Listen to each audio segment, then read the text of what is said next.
এক দেশে এক হিংস্র চিতা ছিল। তো সে যেখানে সেখানে আক্রমণ করে বসত। যখন যাকে খুশি খেত, খরগোশকে খেত, কখনো কুকুরকে খেত, কখন শিয়ালকে খেত, কখনো হাতিকেও আক্রমণ করে বসত।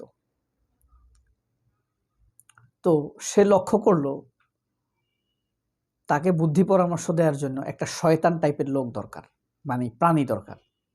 কাকে নিয়োগ দেওয়া যায় যে তাকে 3 বেলা যাতে সে আয়েশিভাবে খাবার খেতে পারে সেই বুদ্ধি পরামর্শ দিবে। তো 3টা ভাবনা করে সে একটা দেখতে কুকুরের মতো, তো একটা শিয়ালের একটু বুদ্ধি বেশি, একটা শিয়ালকে নিয়োগ দিল। তো শিয়ালকে সে যখন তখন খুশি গালি দেয়, শুয়োরের বাচ্চা, কুত্তার বাচ্চা, বলদ, স্টুপিড। শিয়াল বিনয়ের সাথে আবার এগুলো হাসি মুখে শুনে এবং এই তৎপরতায় তার সাথে অংশগ্রহণ করে মাঝে মাঝে বানর।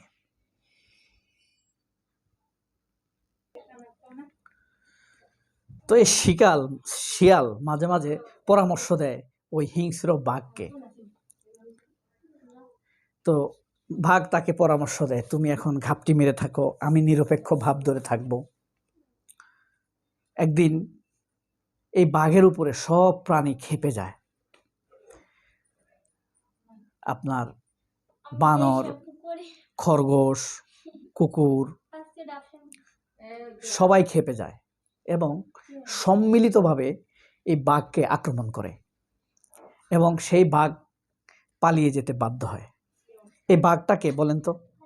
এই বাঘটা হইল শেখ হাসিনা, আর যে শিয়াল সেটা হইল সুপ্পু। এখন সেই বাঘের জায়গায় এসে হাজির হয় বনের সবচাইতে সভ্য প্রাণীটি। সেই প্রাণীটি হলো খরগোশ।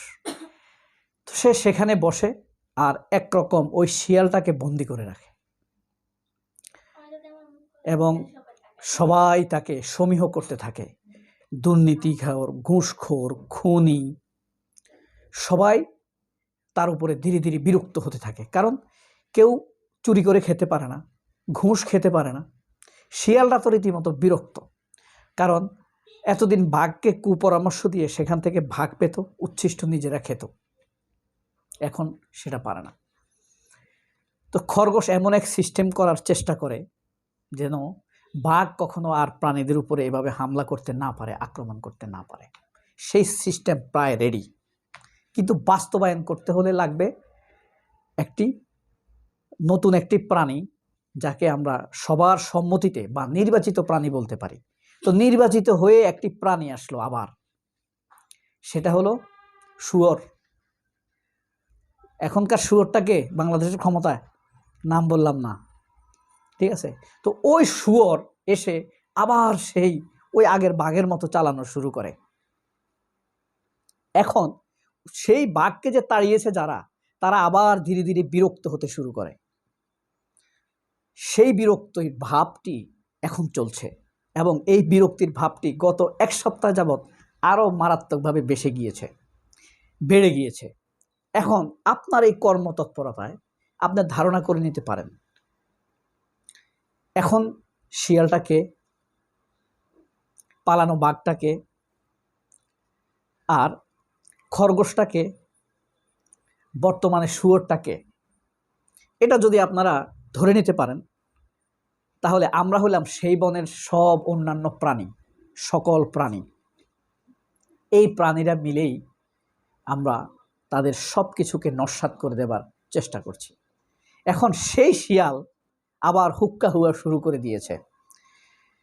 সেই পত্রিকাতে সাক্ষাৎকার দেয়, শিয়াল জাতের অনেক সাংবাদিক আছে, তারা সাক্ষাৎকার নেয়, তারা সব মধু মধু প্রশ্ন করে, বাস্তবসম্মত কোনো প্রশ্ন করে না। আপনি কেমন আছেন, আপনার কেমন লাগে, কিন্তু এই কথা বলে না আপনি কি হাসিনাকে মিস করেন, এই প্রশ্ন কেউ করে না। আপনি প্রেসিডেন্ট থাকা অবস্থায় যে দেশের 1400 প্রায় 2000 স্টুডেন্টকে হত্যা করা হয়েছে, আপনার কেমন লেগেছে? আপনার মধ্যে অপরাধ বোধ জেগেছে কিনা? আপনি কি হাসিনাকে কোনো বাধা দিয়েছিলেন কিনা? সেই প্রশ্ন কেউ করে না। এই প্রশ্ন কেউ করে না যে আপনি ইসলামী ব্যাংকের চেয়ারম্যান থাকা অবস্থায় যে পরিমাণ অর্থ দুর্নীতি করেছেন তা কি ফেরত দিবেন কিনা।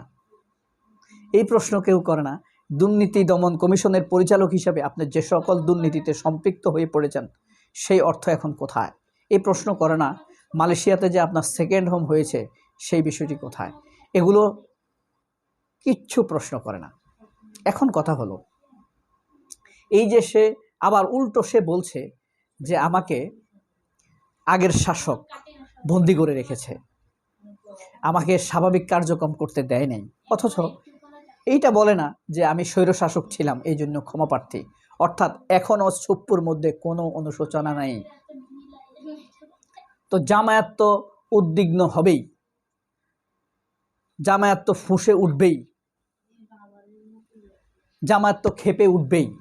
একটা হিংস্র লোক, একটা বদ লোক, একটা স্বৈরশাসকের সফট টপ পার্সন, সে যদি নিজের পক্ষে সহানুভূতি টানার চেষ্টা করে, নিজেকে ভিকটিম করার চেষ্টা করে, উল্টো ফ্যাসিবাদকে দমিয়ে দেওয়া একজন ব্যক্তি যিনি সব কিছুকে মোটামুটি কিছু সময়ের জন্য থামিয়ে দিয়েছেন, মানুষের মত প্রকাশের স্বাধীনতাকে স্বচ্ছ করে দিয়েছেন, স্বাধীনতাকে সর্বোচ্চ মর্যাদা দিয়েছেন, সংবাদপত্রের স্বাধীনতা, মিডিয়ার স্বাধীনতাকে সামনে এনেছেন, মানুষের কথা বলার শক্তিকে সুযোগ দিয়েছেন, মর্যাদা দিয়েছেন, তাকে ভিলেন বানাবার চেষ্টা করা হচ্ছে। সেই জিনিস এরকম মিথ্যা গল্প যখন ফাঁদা হবে তখন তো যারা দুর্নীতি মুক্ত স্বচ্ছ চিন্তার অধিকারী, মানুষের অধিকারের কথা ভাবে, ন্যায় বিচারের কথা, ন্যায় বিচার প্রতিষ্ঠা না করতে পারলেও ন্যায় বিচারের কথা ভাবে,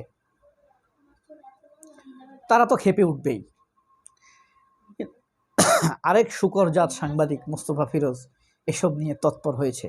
কেন জামায়াত খেপে উঠছে, গল্পটার বলার অর্থ এখানেই। কঠিন হলেও তাৎক্ষণিক বিচারে গল্পটি অত্যন্ত বাস্তব। আপনারা তা বিচার বিশ্লেষণ বিবেচনা করে দেখতে পারেন।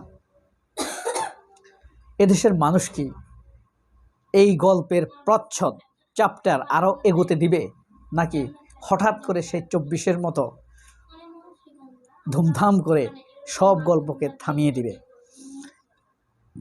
এবার বিদ্রোহ শুরু হলে সফট ফ্যাসিবাদ, চ্যানেল আই, সফট ক্যান্টনমেন্ট, ভারতের সফট ক্যান্টনমেন্ট কোনো কিছুই রক্ষা পাবে না। সবাই অনেক ভালো থাকবেন। আল্লাহ হাফিজ। আসসালামু আলাইকুম।